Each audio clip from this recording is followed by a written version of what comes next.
नमस्कार दोस्तों, स्वागत है आपका मेरे YouTube चैनल पर, जिसमें मैं आपके लिए लेकर आई हूँ मुंशी प्रेमचंद जी द्वारा लिखी हुई बहुत ही प्रसिद्ध कहानी दो सखियाँ। इस कहानी में दो सखियाँ चंदा और पद्मा पत्रों के माध्यम से एक दूसरे से बात करती हैं, उन्हें अपने जीवन में होने वाले परिवर्तनों के बारे में बताती हैं, उनके जीवन में वो किस तरह की कठिनाइयों को झेल रहे हैं या उनके जीवन में क्या अच्छा बुरा हो रहा है, वो सब बताती हैं। दोनों सखियों की कहानी कुछ अलग सी है। जहाँ चंदा पारंपरिक विचारों से बंधी है और वह अपने पति के साथ अपने ससुराल में सबसे मिलजुल कर रहना चाहती है, पर वहाँ उनके ससुराल में उसकी सास और उसकी ननद उसका जीवन दूभर किए हुए हैं। पर चंदा फिर भी उनको बहुत प्यार से मनाने की कोशिश कर रही है। दूसरी ओर पद्मा ने प्रेम विवाह किया है और वह आधुनिक विचारों की हामी भरती है, लेकिन विवाह के बाद से ही उसे अपने पति में कई चीज़ें अच्छी नहीं लग रहीं। जैसे कि उसका पति जब उसे पूर्ण स्वतंत्रता देता है, उसे हर चीज़ अपने मन से करने को कहता है, तो वह चाहती है कि नहीं, उसका पति उसके कुछ बातों को उसके साथ मिलकर चले, घर के बारे में जो भी विचार हों वो मिल के करें। ये कमी उसको महसूस हो रही है अपने वैवाहिक जीवन में, क्योंकि वहाँ संवाद का अभाव है। उसका पति पूर्णतः उस पर विश्वास करता है और सब कुछ उसके भरोसे छोड़ देता है, लेकिन जो आपस में संवाद होता है, जो आपस में प्रेम होता है, जो बातचीत से फलता फूलता है, उसकी कमी उसे महसूस होती है और उसे लगता है कि कहीं मेरे जीवन में कुछ अनहोनी घटना ना घट जाए, कहीं मेरे पति को किसी और का साथ तो पसंद नहीं आ गया। इस तरह की परेशानियों से दोनों ही सखियां जूझ रही हैं। तो आज की कहानी में, आज के पार्ट में मैं आपको पद्मा का खत बता रही हूँ। अब बारी आती है पद्मा का पत्र लिखने की, तो वो चंदा को लिखकर बताती है। पद्मा लिख रही है, प्यारी चंदा, क्या लिखूं? मुझ पर तो विपत्ति का पहाड़ टूट पड़ा। हाय, वे चले गए। मेरे विनोद का 3 दिन से पता नहीं। निर्मोही चला गया, मुझे छोड़कर, बिना कुछ कहे सुने चला गया। अभी तक रोई नहीं। जो लोग पूछने आते हैं उनसे बहाना कर देती हूँ कि 2-4 दिन में आएंगे, एक काम से काशी गए हैं। मगर जब रोऊंगी तो यह शरीर उन आंसुओं में डूब जाएगा, प्राण उसी में विसर्जित हो जाएंगे। छलिए ने मुझसे कुछ भी नहीं कहा। रोज की तरह उठा, भोजन किया, विद्यालय गया, नियत समय पर लौटा, रोज की तरह मुस्कुराकर मेरे पास आया। हम दोनों ने जलपान किया, फिर वह दैनिक पत्र पढ़ने लगा और मैं टेनिस खेलने चली गई। इधर कुछ दिनों से उन्हें टेनिस से कुछ प्रेम नहीं है, मैं अकेली ही जाती हूँ। लौटी तो रोज की तरह उन्हें बरामदे में टहलते और सिगार पीते देखा। मुझे देखते ही वह रोज की तरह मेरा ओवरकोट लाए और मेरे ऊपर डाल दिया। बरामदे से नीचे उतरकर खुले मैदान में हम टहलने लगे, मगर वह ज़्यादा बोले नहीं, किसी विचार में डूबे रहे। जब ओस अधिक पड़ने लगी तो हम दोनों फिर अंदर आ गए। उसी वक्त वह बंगाली महिला आ गई जिनसे मैंने वीणा सीखना शुरू किया था। विनोद भी मेरे साथ ही बैठे रहे। संगीत उन्हें कितना प्रिय है ये तुम्हें मैं बता ही चुकी हूँ, कोई नई बात नहीं हुई। उस महिला के चले जाने के बाद हमने साथ ही साथ भोजन किया। फिर मैं अपने कमरे में लेटने चली आई और वह रोज की तरह अपने कमरे में लिखने पढ़ने चले गए। मैं जल्द ही सो गई, लेकिन बेखबर पड़ी रहूं ऐसा नहीं था। उनकी आहट पाते ही आंखें अपने आप ही खुल गईं। मैंने देखा वह अपना हरा शाल ओढ़े खड़े थे। मैंने उनकी ओर हाथ बढ़ाकर कहा, आओ, खड़ी क्यों हो? और फिर सो गई। बस प्यारी बहना, वही विनोद के अंतिम दर्शन थे। कह नहीं सकती वह पलंग पर लेटे या नहीं। इन आंखों में न जाने कौन सी महानिद्रा समाई हुई थी। प्रातः उठी तो विनोद को ना पाया। मैं उनसे पहले उठती हूँ, वे पड़े सोते रहते हैं, पर आज वह पलंग पर ही ना थे, शॉल भी ना था। मैंने समझा शायद अपने कमरे में चले गए होंगे। स्नान गृह में भी गई, आध घंटे में बाहर आई, फिर भी वह दिखाई ना दिए। उनके कमरे में गई, वहाँ पर भी ना थे। आश्चर्य था, इतने सवेरे कहाँ चले गए। सहसा खूंटी पर नज़र पड़ी, कपड़े ना थे। किसी से मिलने चले गए या स्नान के पहले सैर करने की ठानी। कम से कम मुझे कह तो देते, संशय में तो ना रहती। मुझे बहुत क्रोध आया। मुझे लौंडी समझते हैं। हाजिरी का समय आया, बैरा मेज पर चाय रख गया। विनोद के इंतज़ार में चाय ठंडी हो गई। मैं बार बार झुंझलाती थी, कभी भीतर जाती, कभी बाहर आती। ठान ली थी कि आज जो ही महाशय आएंगे ऐसा लताड़ूंगी कि वह भी याद रखेंगे। कह दूंगी आप अपना घर लीजिए, आपको अपना घर मुबारक हो, मैं अपने घर चली जाऊंगी। इस तरह तो रोटियां वहाँ भी मिल जाएंगी। जाड़े के 9 बजने में देरी क्या लगती है। विनोद का अभी तक पता नहीं। झल्लाई हुई कमरे में आई कि एक पत्र लिखकर मेज़ पर रख दूं। साफ साफ लिख दूंगी कि अगर इस तरह से रहना है तो आप रहिए, मैं नहीं रह सकती। मैं जितना ही आपको भाव देती हूँ उतना ही तुम मुझे चिढ़ाते हो। बहन उस क्रोध में संतप्त भावों की नदी सी मन में उमड़ रही थी। अगर लिखने बैठती तो पन्ने के पन्ने लिख डालती, लेकिन मैं तो जान की धमकी ही दे रही थी, पर वह तो पहले ही भाग चुके थे। ज्यों ही मेज़ पर बैठी मुझे पैड में उनका पत्र मिला। मैंने तुरंत उस पत्र को निकाल लिया और सरसरी निगाह से पढ़ा। मेरे हाथ कांपने लगे, पांव थरथराने लगे, जान पड़ा कमरा हिल रहा है। एक ठंडी लंबी हृदय को चीरने वाली आह खींचकर मैं कोच पर गिर पड़ी। पत्र यह था, प्रिय, 9 महीने हुए जब मुझे पहली बार तुम्हारे दर्शनों का सौभाग्य हुआ था। उस वक्त मैंने अपने आप को धन्य माना था। आज तुमसे वियोग का दुर्भाग्य हो रहा है, फिर भी मैं अपने को धन्य मानता हूँ। मुझे जाने का लेश मात्र भी दुख नहीं है, क्योंकि मैं जानता हूँ तुम खुश रहोगी। जब तुम मेरे साथ सुखी नहीं रह सकती तो मैं ज़बरदस्ती क्यों पड़ा रहूं? इससे तो यह कहीं अच्छा है हम और तुम अलग हो जाएं। मैं जैसा हूँ वैसा ही रहूँगा, तुम भी जैसी हो वैसी ही रहोगी। फिर सुखी जीवन की संभावना कहाँ? मैं विवाह को आत्मविकास का पूर्णता का साधन मानता हूँ। स्त्री पुरुष के संबंध का अगर कोई अर्थ है तो यही है, वरना मैं विवाह की कोई ज़रूरत नहीं समझता। मानव संतान बिना विवाह के भी जीवित रहेगी, और शायद इससे अच्छे रूप में। वासना भी विवाह के बिना पूरी हो सकती है। घर के प्रबंध के लिए भी विवाह करने की ज़रूरत नहीं। जीविका एक बहुत ही गौण प्रश्न है। जिसे ईश्वर ने 2 हाथ दिए हैं वह कभी भूखा नहीं रह सकता।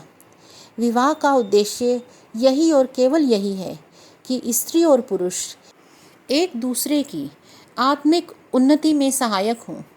जहाँ अनुराग हो वहाँ विवाह है, और अनुराग ही आत्मोन्नति का मुख्य साधन है। जहाँ अनुराग न हो तो विवाह भी ना रहा। अनुराग के बिना विवाह का अर्थ नहीं। जिस वक्त मैंने तुम्हें पहली बार देखा था तुम मेरे अनुराग की सजीव मूर्ति सी नजर आई थी। तुम में सौंदर्य था, शिक्षा थी, प्रेम था, स्फूर्ति थी, उमंग थी। मैं मुग्ध हो गया था। उस वक्त मेरी अंधी आंखों को यह ना सूझा कि जहाँ तुम में इतने गुण थे वहाँ चंचलता भी थी, जो इन सब गुणों पर पर्दा डाल देती है। तुम चंचल हो, गजब की चंचल, जो उस वक्त मुझे ना सूझा था। तुम ठीक वैसी ही हो जैसी तुम्हारी दूसरी बहनें होती हैं, न कम न ज़्यादा। मैंने तुमको स्वाधीन बनाना चाहा था, क्योंकि मेरी समझ में अपनी पूरी ऊंचाई तक पहुंचने के लिए इसी की सबसे अधिक ज़रूरत है। संसार भर में पुरुषों के विरुद्ध क्यों इतना शोर मचा हुआ है? इसीलिए कि हमने औरतों की आज़ादी छीन ली है, उन्हें अपनी इच्छाओं की लौंडी बना रखा है। मैंने तुम्हें स्वाधीन कर दिया। मैं तुम्हारे ऊपर अपना कोई अधिकार नहीं मानता। तुम अपनी स्वामिनी हो, मुझे कोई चिंता न थी। अब मुझे मालूम हो रहा है तुम स्वेच्छा से नहीं, संकोच या भय या बंधन के कारण मेरे साथ रहती हो। 2 ही 4 दिन पहले मुझ पर यह बात खुली है, इसलिए अब मैं तुम्हारे सुख के मार्ग में बाधा नहीं बनना चाहता। मैं कहीं भागकर नहीं जा रहा हूँ, केवल तुम्हारे रास्ते से हटा जा रहा हूँ, और इतनी दूर हटा जा रहा हूँ कि तुम्हें मेरी ओर से पूरी निश्चिंतता हो जाए। अगर मेरे बगैर तुम्हारा जीवन अधिक सुंदर हो सकता है तो तुम्हें जबरन नहीं रखना चाहता। अगर मैं समझता कि तुम मेरे सुख के मार्ग में बाधक हो रही हो तो मैंने तुम्हें साफ साफ कह दिया होता। मैं धैर्य और नीति का ढोंग नहीं मानता, केवल आत्मा का संतोष चाहता हूँ, अपने लिए भी तुम्हारे लिए भी। जीवन का तत्व यही है, मूल्य यही है। मैंने डेस्क में अपने विभाग के अध्यक्ष के नाम एक पत्र लिखकर रख दिया है, वह उनके पास भेज देना। रुपए की कोई चिंता मत करना। मेरे अकाउंट में अभी इतने रुपए हैं जो तुम्हारे लिए कई महीनों तक काफ़ी हैं, और तुम्हें उस वक्त तक मिलते रहेंगे जब तक तुम लेना चाहोगी। मैं समझता हूँ मैंने अपना भाव स्पष्ट कर दिया है, इससे अधिक स्पष्ट मैं नहीं करना चाहता। जिस वक्त तुम्हारी इच्छा मुझसे मिलने की हो बैंक से मेरा पता पूछ लेना, मगर 2-4 दिन के बाद। घबराने की कोई बात नहीं। मैं स्त्री को अबला या अपंग नहीं समझता। वह अपनी रक्षा स्वयं कर सकती है अगर करना चाहे। मगर अब से 2-4 महीना, 2-4 साल पीछे तुम्हें मेरी याद आए और तुम समझो कि तुम मेरे साथ सुखी रह सकती हो, तो मुझे केवल 2 शब्द लिख कर डाल देना। मैं तुरंत आ जाऊंगा, क्योंकि मुझे तुमसे कोई शिकायत नहीं है। तुम्हारे साथ मेरे जीवन के जितने भी दिन कटे हैं वे मेरे लिए स्वर्ग से बढ़कर हैं। जितने दिन जीऊँगा इस जीवन की आनंद स्मृतियों को हृदय में संचित रखूँगा। ओह, अपने मन को इतनी देर तक रोके रहने के बाद आंखों से एक बूंद आंसू गिर ही पड़ा। क्षमा करना, मैंने तुम्हें चंचल कहा है। और चंचल कौन है? जानता हूँ कि तुमने मुझे अपने हृदय से निकाल कर फेंक दिया है। फिर भी इस 1 घंटे में कितनी बार तुमको देख देख कर लौट आया हूँ। मगर इन बातों को लिखकर मैं तुम्हारी दया को उकसाना नहीं चाहता। तुमने वही किया जिसका मेरी नीति में तुमको अधिकार था, है और रहेगा। मैं विवाह में आत्मा को सर्वोपरि रखना चाहता हूँ। स्त्री और पुरुष में वही प्रेम चाहता हूँ जो 2 स्वाधीन व्यक्तियों में होता है। वह प्रेम नहीं जिसका आधार पराधीनता है। बस अब कुछ और ना लिखूँगा। तुमको एक चेतावनी देने की इच्छा हो रही है, पर दूंगा नहीं, क्योंकि तुम अपना भला बुरा खुद समझ सकती हो। तुमने सलाह देने का हक मुझसे छीन लिया है। फिर भी इतना कहे बगैर नहीं रहा जाता। संसार में प्रेम का स्वांग भरने वाले शोधों की कमी नहीं है। उनसे बचकर रहना। ईश्वर से यही प्रार्थना करता हूँ कि तुम जहाँ भी रहो आनंद से रहो। अगर कभी मेरी ज़रूरत पड़े तो याद करना।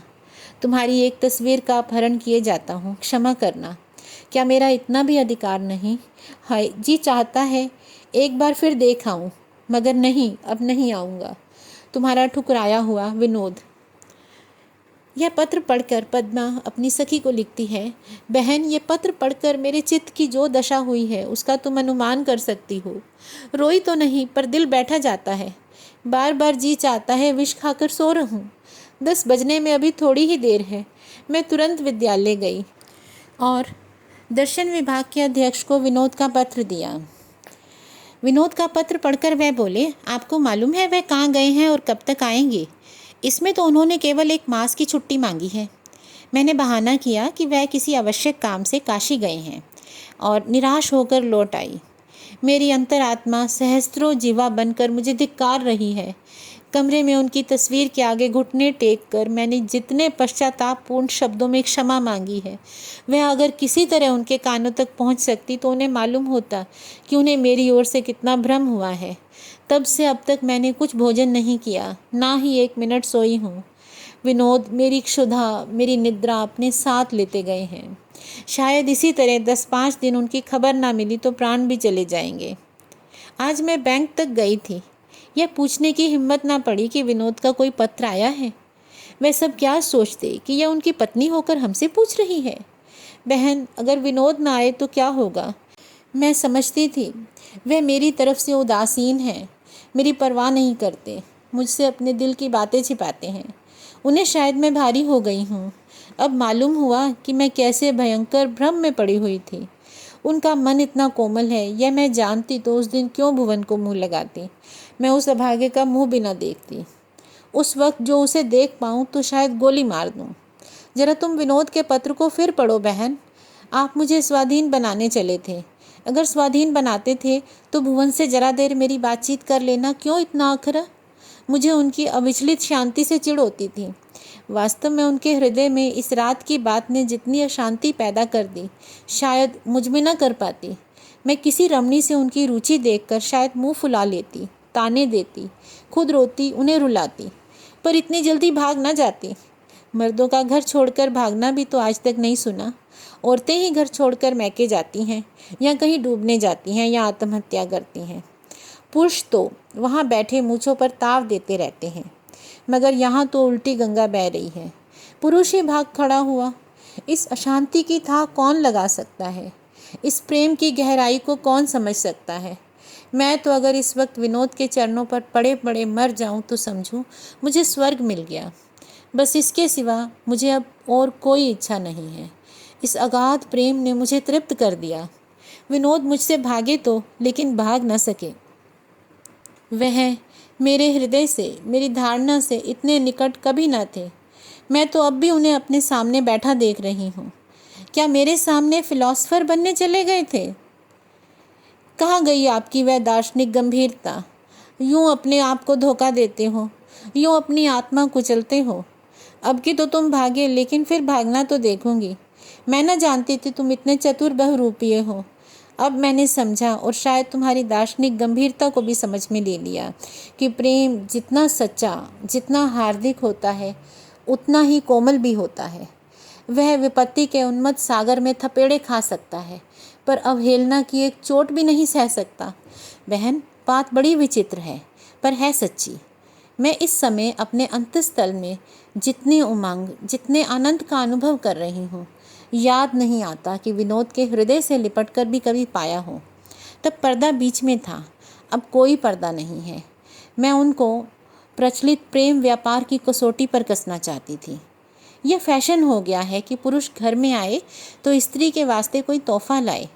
पुरुष रात दिन स्त्री के लिए गहने बनवाए, कपड़े सिलवाए, बेल, फीते, लेस खरीदने में मस्त रहे। फिर स्त्री को उससे कोई शिकायत नहीं। वह आदर्श पति है। उसके प्रेम में किसे संदेह हो सकता है? लेकिन उसकी प्रेयसी की मृत्यु के तीसरे महीने वह फिर नया विवाह रचाता है। स्त्री के साथ अपने प्रेम को भी चिता में जला आता है। फिर वही स्वांग नई प्रेयसी से होने लगते हैं। फिर वही लीला शुरू हो जाती है। मैंने यही प्रेम देखा था और इसी कसौटी पर विनोद को कस रही थी। कितनी मंद बुद्धि हूँ, छिछोरेपन को प्रेम समझ बैठी थी।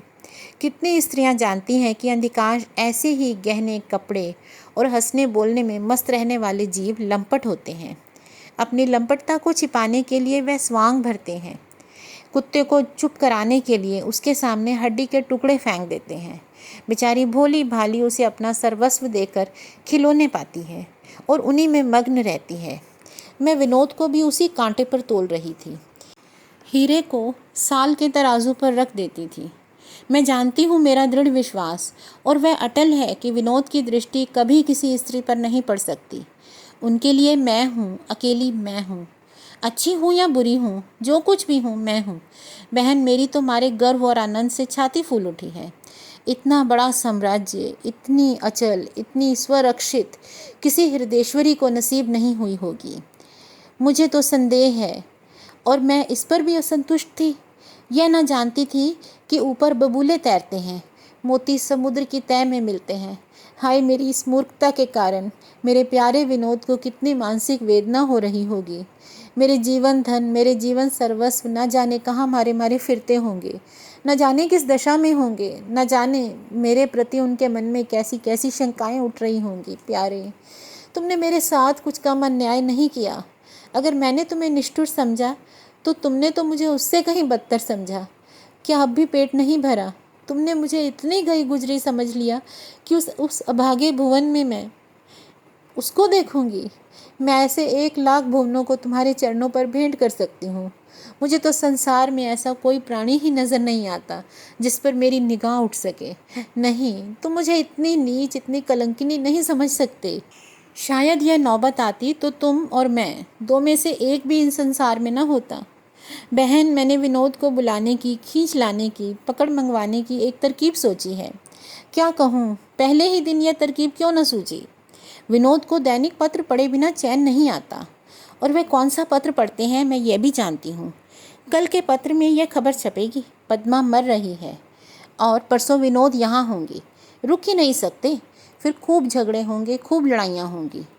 अब कुछ तुम्हारे विषय में। क्या तुम्हारी बुढ़िया सचमुच तुमसे इसलिए जलती है कि तुम सुंदर हो, शिक्षित हो? खूब। और तुम्हारे आनंद भी विचित्र जीव मालूम होते हैं। मैंने सुना है कि पुरुष कितना ही कुरूप हो, उसकी निगाह अप्सराओं पर ही जाकर रहती है। फिर आनंद बाबू तुमसे क्यों बिचकते हैं? जरा गौर से देखना, कहीं राधा और कृष्ण के बीच में कोई कुब्जा तो नहीं है। अगर सास जी यूँ ही नाक में दम करती रहें तो मैं तो तुम्हें यही सलाह दूंगी, अपनी झोंपड़ी अलग बना लो। मगर जानती हूँ तुम मेरी सलाह ना मानोगी, किसी तरह ना मानोगी। इस सहिष्णुता के लिए मैं तुम्हें बधाई देती हूँ। पत्र जल्दी लिखना, पर शायद तुम्हारा पत्र आने से पहले मेरा दूसरा पत्र पहुँच जाए। तुम्हारी पद्मा। तो इस तरह से पद्मा ने अपने जीवन में आए हुए परिवर्तनों के बारे में अपनी सखी को बताया है। दूसरी ओर पद्मा की सहेली चंदा के जीवन में क्या परिवर्तन आ रहे हैं, ये जानने के लिए आपको इसका अगला भाग सुनना पड़ेगा।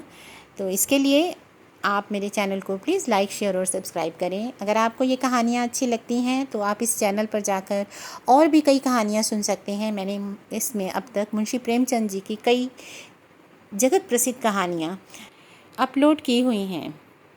धन्यवाद।